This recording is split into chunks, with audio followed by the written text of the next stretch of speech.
This is All of It from WNYC. I'm Alison Stewart, and this is from the score of Best Picture nominee, The Brutalist.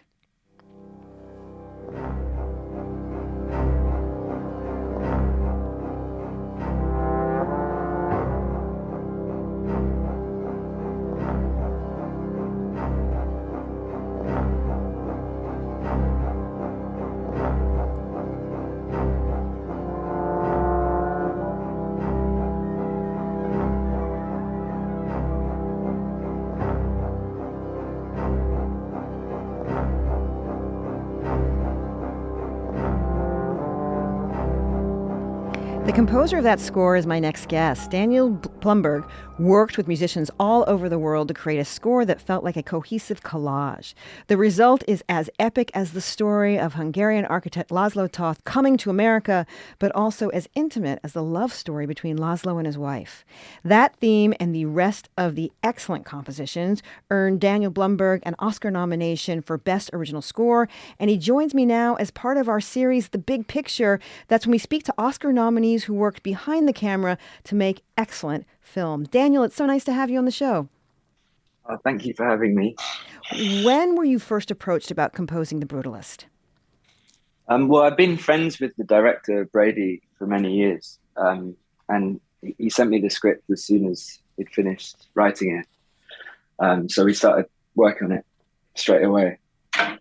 I understand this is only your second time scoring a film. What did you learn the first time that was useful to you this time? I think it's just you have to sort of keep up with all the production schedule, and you're really working with someone else's vision. Mm-hmm. It's very much trying to help the director basically achieve what they want to, and particularly with this, where Brady wrote the script with his partner Mona. It's like just basically trying to help them, musically sort of say what they want to say.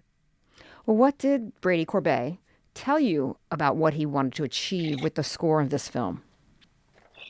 Well, it was part of a conversation that we've been having since we met about 10 years ago.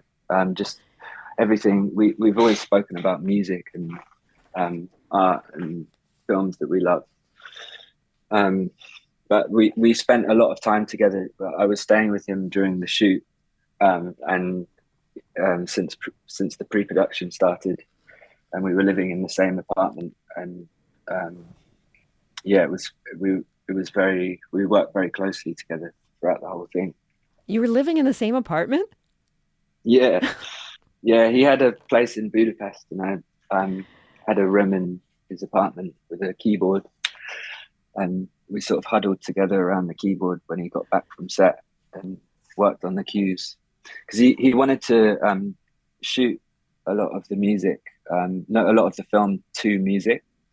So the first sort of aim with it all was to make the cues that would play out on the set.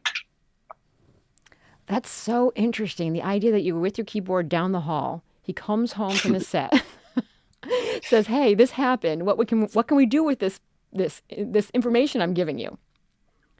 Yeah, I would visit the set as well, but definitely we would be up late in the evening, and his assistant would sometimes knock on the door and say, "Brady, you've got to go to sleep. You're waking up at 7 to shoot." Yeah, but it was great because it meant that the sort of music was part of the picture from the beginning. So there was a real dialogue between the departments, and I had some live music on set as well.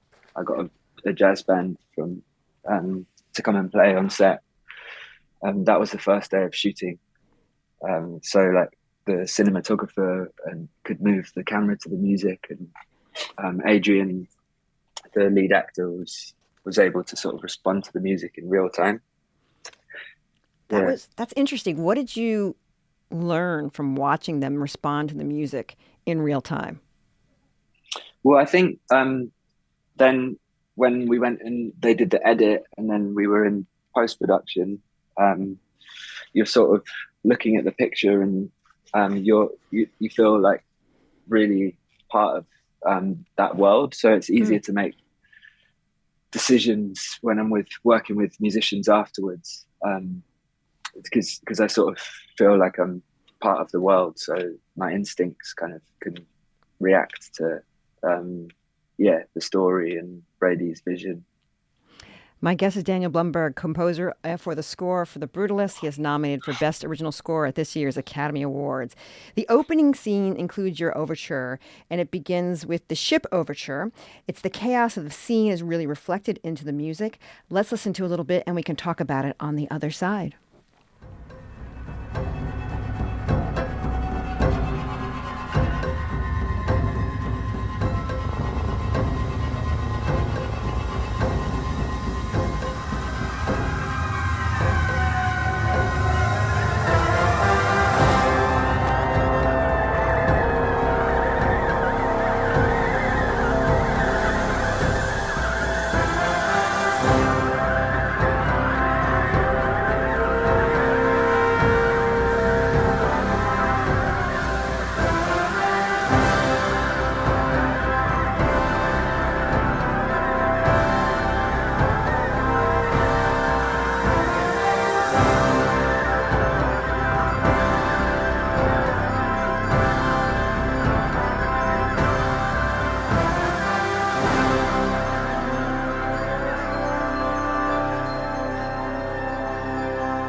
I just experienced something going through that, just listening to that. What did you want the audience to feel as that explodes, that sound just explodes in that minute?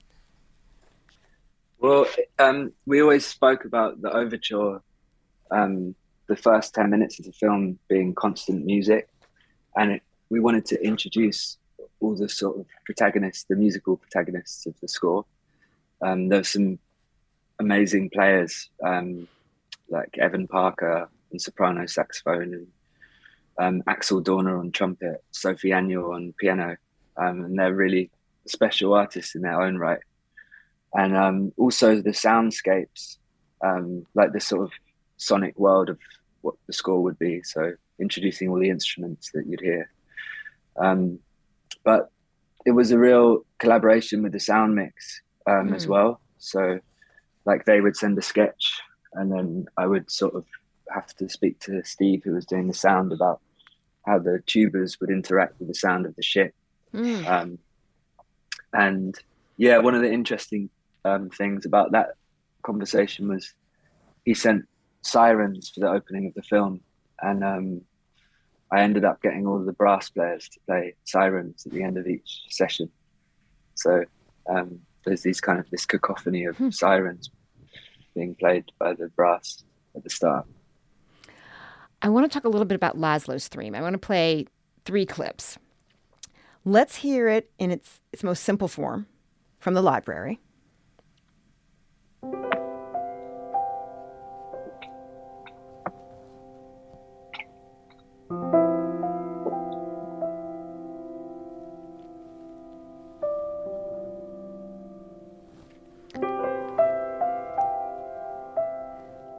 And then let's hear an intense bit from the overture ship.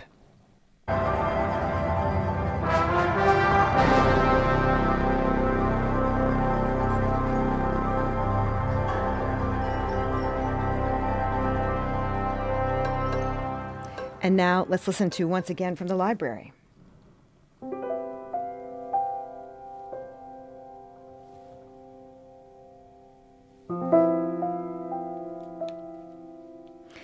Daniel, how did you arrive on that theme for Laszlo?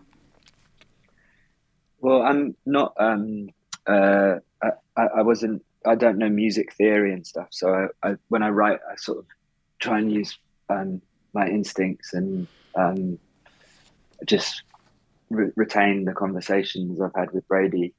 And I came to this theme and thought it would be when Brody was into it. I started working out how it could develop in, because the film's 3.5 hours. So it was when I was looking at the themes and writing them, I was sort of hoping to find things that could sustain the narrative and in the second half of the film, the theme turns into this romantic piece that when he meets his wife after the Holocaust, they meet for the first time. So I like the simplicity of it because it meant that it could be quite malleable.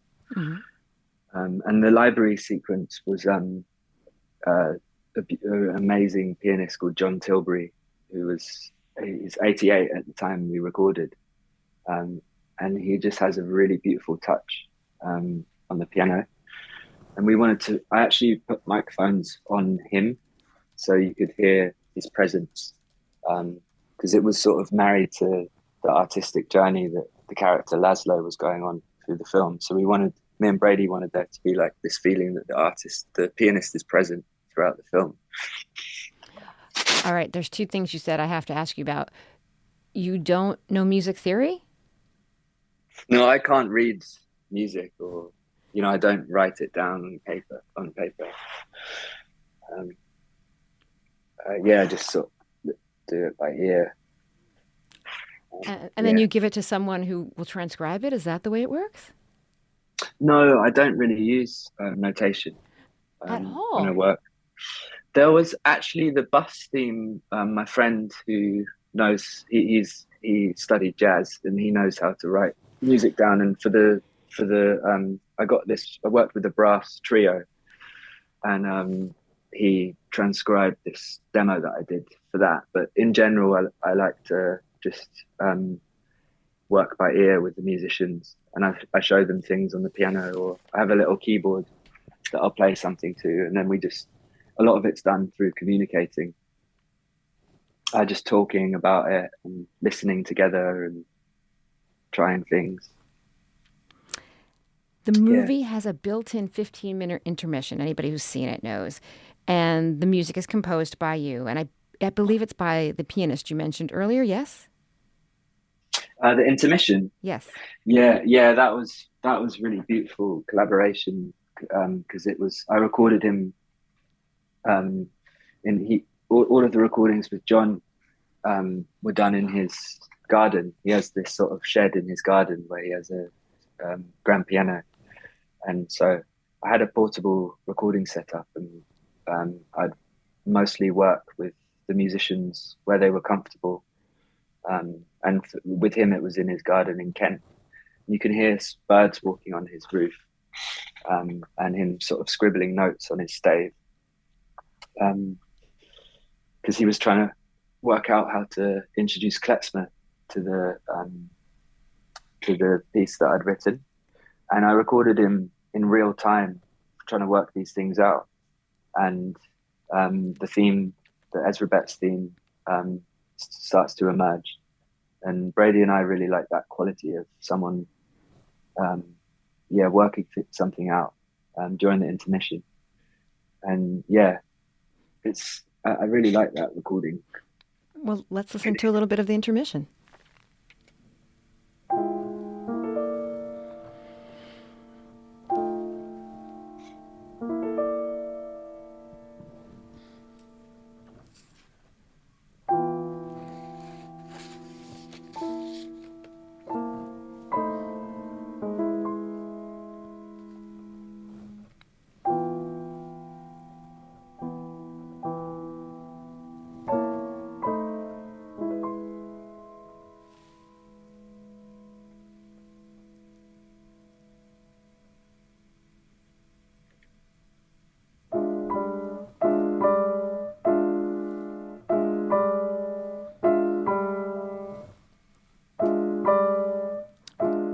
Dan, I had a little bit of a practical question. The intermission may be a time when people are thinking about the films. They may be talking to their friends. They may be coming and going. Did you keep that in mind?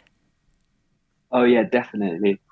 We spoke about the intermission for the whole duration of working on it, because it was in the script.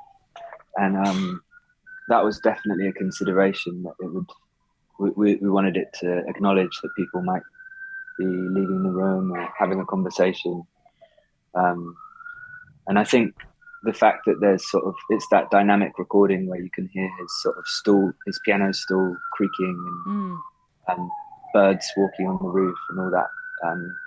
That was something we felt was correct when we landed on that piece. But I showed it to Brady, and we both were really immediately thought that was the right part for the intermission. I'm curious, as a composer, you have to span decades from the 40s to the 80s. I mean, there's obviously ways that you can make it sound different, but what are the subtle ways that you made time move on in the score? Well, one of the main cues where we wanted to do that was it sort of jumps from the 40s to the 50s quite suddenly. And that was the first jazz scene evokes the 40s, and they're playing this theme that recurs. I called it the building theme. And then it's when Brady wanted time to move quite fast to the 50s, I worked with a band who played it kind of more bebop style. And then later in the film, it quickly goes to the 80s for the epilogue. And I used synthesizers.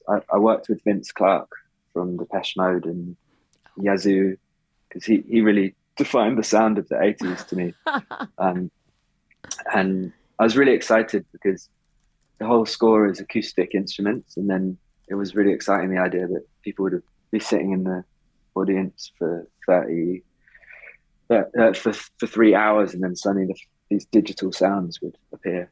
And then Brady was using this Betamax, which is like an early digital format for the 80s. So both the picture and the music suddenly goes into this 80s technology, which I thought would be exciting because it's quite abrupt and shocking. I've just ruined it for everyone, but if you see it, yeah. You give them more information, they'll appreciate it more. My guest has been Daniel Blumberg. He is composer for The Brutalist. He is nominated for Best Original Score at this year's Academy Awards. Congratulations on your work, Daniel. Thank you very much. Really appreciate it. We'll go out on an overture from The Brutalist.